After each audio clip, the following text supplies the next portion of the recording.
واحد ذبحت من الغربة وقال لي زميله أنا والله برجع الوطن، هذا الغربة والله هيانة، كذا أنا مشتاق الوطن. قال الثاني والله أنا مشتاق لزوجتي. يا منعاه يا منعاه، بلغ أول ما توصل بلغ سلامي لها وحبها بدلي. الرجال بيمزح الرجال، والرجال أخذها في عقله وسافر. وصل وطنه، بعدين أول ما وصل سار المطار.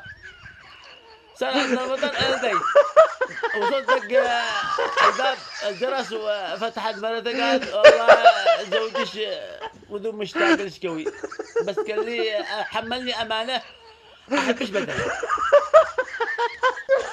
قالت بس الخبر وصل فعلا اللي قال له صاحبه، لا ما كمل وخرج لحقت بعده. قالت يا منعاه صاحبك ما قالك سمع الحاجة ثانية هكذا.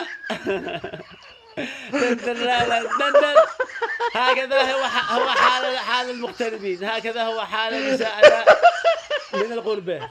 المرأة تحب أن يكون زوجها أمام عينها، تحب أن يرعاها، أن يصونها من الفتنة، أن يصونها من عيون الناس. فالغربة والله تعب، ووضعنا المادي مش مبشر. الله يستر على نسائنا، والله يستر على شبابنا أيضا. نسأل الله للشباب الزواج، ونسأل الله للنساء الستر. وشكرا، تابعوني علي الزيدي.